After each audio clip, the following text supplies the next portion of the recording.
Number 4, Chemistry JAMB 2020. For iodine crystals to sublime on heating, the particles must acquire energy that is what? Okay, so we know that sublimation is the ability of an element or a substance, to move directly from the solid state to the liquid state without first passing solid state to the gas state, solid to gas, without passing through the liquid phase. That is sublimation. Okay, so now for this to happen, now sublimation occurs in iodine crystals. So how does it happen?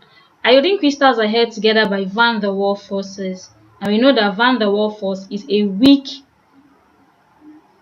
force. Van der Waals force is a weak force. Okay, so for this to happen, the iodine crystals must possess energy that is greater than the force of attraction in both the liquid and gas phase. It has to possess energy that is greater than this phase and this phase to move directly to the gas phase. That's how sublimation occurs. So the answer to this is option A. The iodine crystal must possess energy that is what? Greater than the force of attraction in both the solid phase and the liquid phase. Answer is option A.